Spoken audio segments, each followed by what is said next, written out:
السلام علیکم ورحمۃ اللہ وبرکاتہ۔ بسم اللہ الرحمن الرحیم۔ عزیز طلبہ، تفسیر کے آج کے سبق میں ہم وَلَا تَقْتُلُوا أَوْلَادَكُمْ خَشْيَةَ املاق سے شروع کر رہے ہیں۔ توجہ کیجیے۔ اعوذ باللہ من الشیطان الرجیم، بسم اللہ الرحمن الرحیم۔ وَلَا تَقْتُلُوا، اور نہ تم قتل کرو، اولادکم اپنی اولاد کو، خشیۃ املاق مفلسی یعنی غربت کے ڈر سے، نحن نرزقہم ہم رزق دیتے ہیں انہیں، وایاکم اور تم کو بھی، ان قتلہم بے شک ان کا قتل، کان خطأ کبیرہ بڑا گناہ ہے، ولا تقربوا الزنا اور نہ قریب جاؤ تم الزنا زنا کے، انہو بے شک وہ کان فاحشۃ ہے بے حیائی، وساء سبیلا اور برا راستہ۔ عزیز طلبہ، ان آیات مبارکہ میں اللہ رب العزت یہ بیان فرما رہے ہیں کہ اہل عرب بیٹیوں کو زندہ درگور کر دیتے یا قتل کر دیتے، اور بیٹوں سے چونکہ یہ معاش کموانے کا، روزی کموانے کا کام لیتے تھے، تو یہ سمجھتے کہ لڑکیاں تو بس صرف ہمارے اوپر بوجھ ہی ہیں، کفالت ان کی ناقابل برداشت سمجھتے تھے۔ اس مصیبت کو دور کرنے کے لیے انہوں نے یہ تدبیر نکالی کہ پیدا ہوتے ہی لڑکی کو قتل کر دیتے، الیاذ باللہ۔ تو قرآن پاک نے اس گندی عادت سے منع فرمایا ہے اور حکم دیا کہ اپنی اولاد کو قتل نہ کرو۔ اللہ رب العزت انہیں بھی اللہ رزق دیتا ہے اور تمہیں بھی اللہ رزق دیتا ہے، تو اولاد کے رزق کی تم کیوں فکر کرتے ہو؟ یہ فکر تو اللہ کو ہونی چاہیے، روزی پہنچانا تمہارے ذمہ تو ہے ہی نہیں۔ اور یاد رکھو کہ اولاد کا قتل کرنا یہ زبردست گناہ ہے اور اس کا مواخذہ بہت سخت ہوگا۔ اس کے بعد دوسرا حکم فرمایا جا رہا ہے کہ زنا کے قریب بھی نہ جاؤ، کیونکہ یہ بہت سخت چیز ہے۔ بس زنا کے مقدمات اور ابتدائی محرکات سے بھی دور رہنا چاہیے۔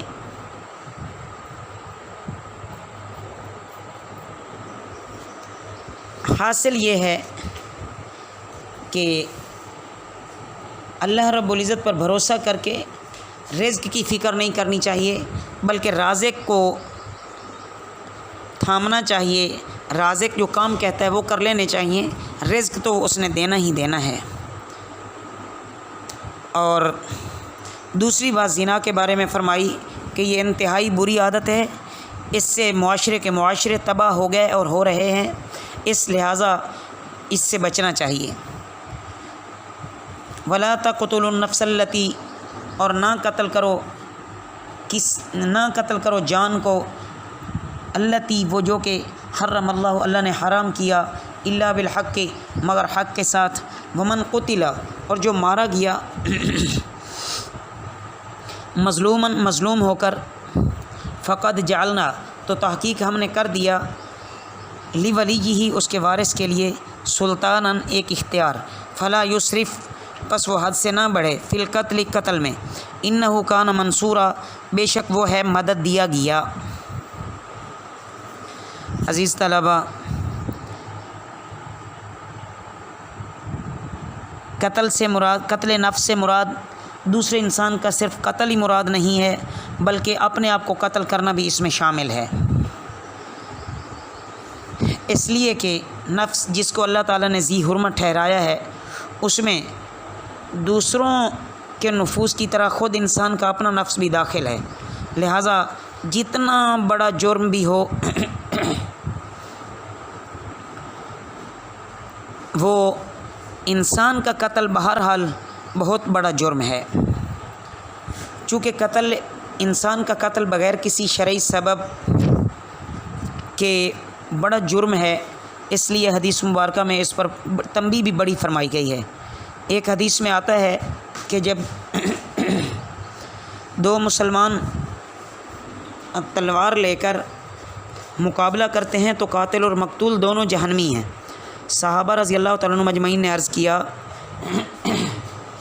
کہ یا رسول اللہ صلی اللہ علیہ وسلم، قاتل کا جہنمی ہونا تو واضح ہے، مقتول کا کیا قصور ہے؟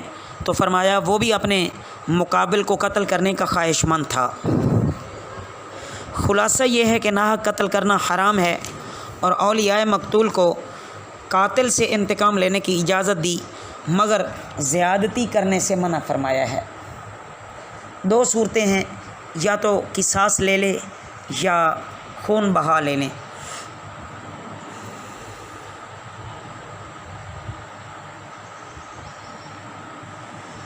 بہرحال اللہ تعالیٰ نے دنیا تو جتنی مقدر کی لکھی ہے وہ تو ملنی ہے۔ اللہ ہمیں دنیا کی حرص اور لالچ سے بچائے۔ ولا تقربوا، اور نہ پاس جاؤ، مال الیتیمی، یتیم کے مال کے پاس، الا باللتی،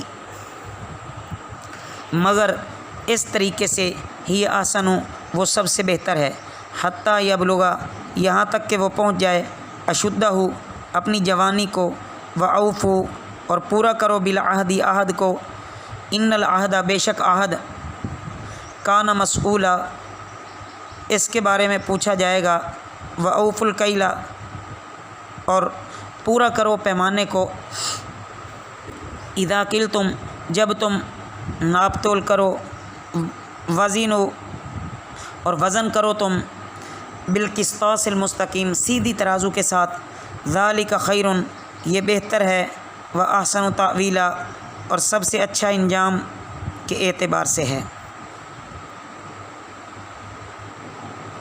عزیز طلباء، یہاں پر عرب کی ایک عجیب خصلت کو بیان فرمایا جا رہا ہے کہ عرب میں ایام جاہلیت میں یتیموں کا مال اڑانے اور ان میں بے جا تصرف کرنے کا بھی رواج تھا۔ یتیم بچے جس کی نگرانی میں پرورش پاتے، وہ ان کے مال میں خوب مزے اڑاتا۔ تو قرآن پاک نے اس فعل کی پرزور ممانعت فرمائی ہے کہ یتیم کے مال میں سے کچھ حصہ البتہ اس کی جائز ضروریات میں بقدر ضرورت صرف کیا جا سکتا ہے، اس لیے کہ ممانعت کے ساتھ الا باللتی ہی احسن فرما دیا، جس کے تحت یہ ہے کہ صرف مال یتیم کے مال کو خرچ کرنے کے وہ سارے طریقے آ گئے جن سے یتیم کی خدمت اور اس کے مال کا نفع مقصود ہوتا ہے۔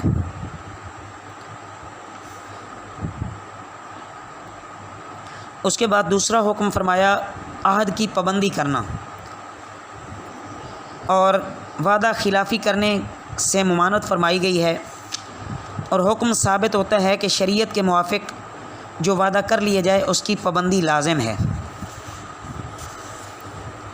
تیسرا حکم لین دین میں ناپ تول میں کمی بیشی نہ کرے، اور ٹھیک ناپ تول کرنے کے متعلق بیان فرمایا گیا ہے کہ کفار عرب اول تو تجارت کا پیشہ بہت کم اختیار کرتے تھے، اور جو کرتے تھے تو وہ بھی بے ایمانی کرتے، زیادہ لے لیتے اور کم واپس کرتے۔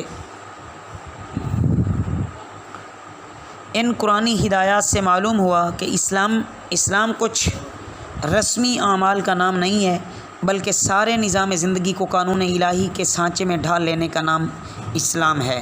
اللہ تعالی ہم کو تمام قرآنی احکامات پر دل و جان سے عمل پیرا ہونے کی توفیق عطا فرمائیں۔ وما علینا الا البلاغ المبین۔